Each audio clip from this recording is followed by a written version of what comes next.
Peringatan darurat dengan lambang Garuda Pancasila berlatar warna biru menggema di media sosial usai Balik DPR sepakat mengesahkan RUU Pilkada.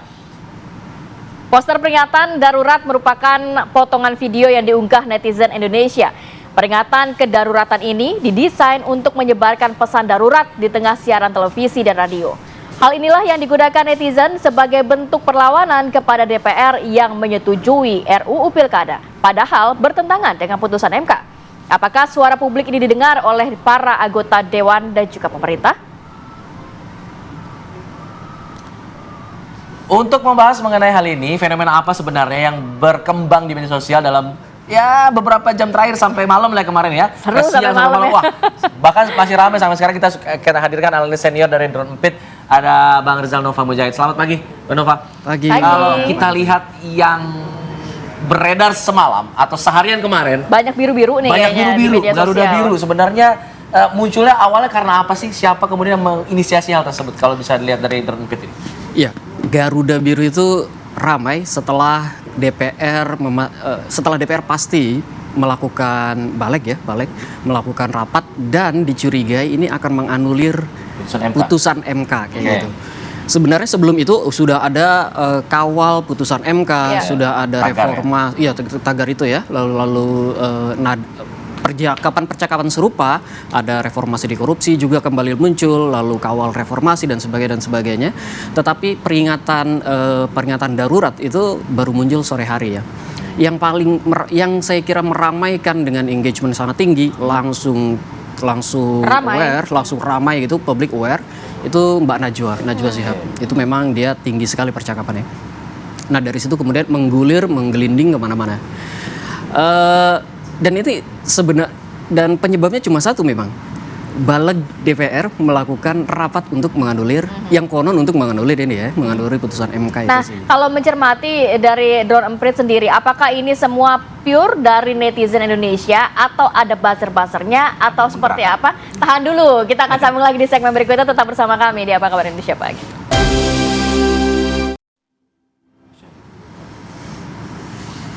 Ya baik, kembali lagi di Apa Kabar Indonesia Pagi. Kita juga akan bergabung untuk memantau bagaimana kondisi terkini langsung dari gedung DPR RI. Sudah ada rekan kami, Shena Damayana. Selamat pagi, Shena. Ya, selamat pagi Kamarati dan juga Arif Fadil. Rencananya memang Partai Buruh bersama berbagai elemen masyarakat dan kepemudaan akan melaksanakan unjuk rasa di Gedung DPR RI Senayan, Jakarta Pusat, yang dimana aksi unjuk rasa ini menuntut agar DPR RI tidak mengubah putusan dari Mahkamah Konstitusi yang tentu telah diputuskan di hari kemarin. Memang terlihat situasi terkini dari tempat saya mengabarkan, yaitu di Gedung DPR RI Jakarta Pusat. Pemirsa, belum terlihat adanya massa yang berdatangan dan juga belum terlihat adanya atribut-atribut yang biasanya digunakan dalam aksi unjuk rasa, seperti mobil-mobil komando yang biasanya datang lebih awal sebelum unjuk rasa dimulai. Dari sisi pengamanan pun pemirsa, kita bisa melihat di layar kaca bahwa belum adanya pihak kepolisian atau pengamanan khusus yang didatangkan bersiaga di depan gedung DPR RI ini untuk menjaga aksi unjuk rasa. Bahkan mobil-mobil khusus seperti water cannon pun belum terlihat ada di depan gedung DPR RI. Penting untuk Anda ketahui pemirsa, unjuk rasa ini menuntut beberapa hal.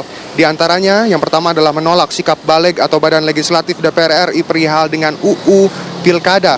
Dan yang kedua adalah mendukung putusan MK atau Mahkamah Konstitusi nomor 60 PUU 22 tahun 2024. Aksi ini pun telah dikonfirmasi oleh Kahar S. Cahyono sebagai Kabid Infokom dan Propaganda dari Partai Buruh. Dalam salinan surat Partai Buruh yang telah ditandatangani oleh Said Iqbal, ini sebagai Presiden Partai Buruh, aksi unjuk rasa ini akan dilaksanakan di jam 9 pagi waktu Indonesia Barat di Gedung DPR RI Senayan dengan melibatkan kurang lebih sekitar 2.000 buruh.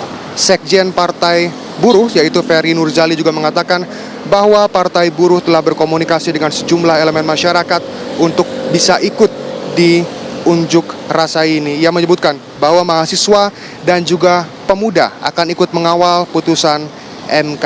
Sebelumnya juga MK telah mengabulkan gugatan soal syarat pencalonan kepala daerah di UU Pilkada, di mana pada aturan sebelumnya partai atau gabungan partai ini harus memenuhi syarat 20% kursi atau 25% suara sah nasional yang juga rencananya pemirsa kita akan menunggu perkembangan terkini dari unjuk rasa yang akan dimulai rencananya jam 9 pagi waktu Indonesia Barat. Demikian Kamarati dan juga Alfat.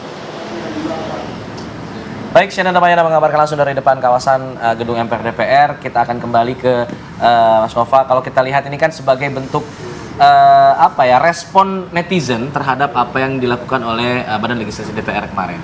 Nah, sebenarnya dari percakapan yang hadir di media sosial itu, apa sih tujuan mereka menghadirkan peringatan darurat ini dan juga turun ke jalan dan sebagainya?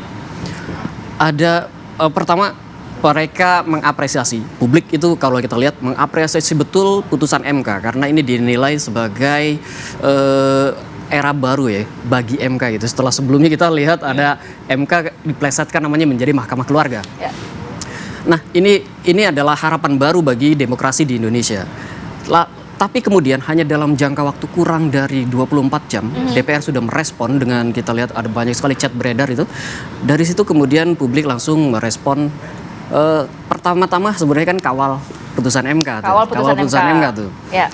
Lalu mereka masih menunggu, bener nggak nih, jangan-jangan hoax nih, jangan-jangan hoax.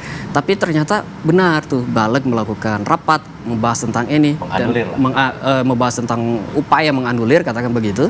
Lalu ramailah publik membicarakan tentang ini. Sebenarnya yang dilakukan oleh mereka, oleh publik, netizen, tidak semata membicara tentang balegnya, tetapi ini tentang demokrasi Indonesia ke depan, tentang masa depan demokrasi Indonesia ke depan, tentang nepotisme, kolusi dan politik dinasti yang mungkin akan semakin kuat kalau ini juga dibiarkan.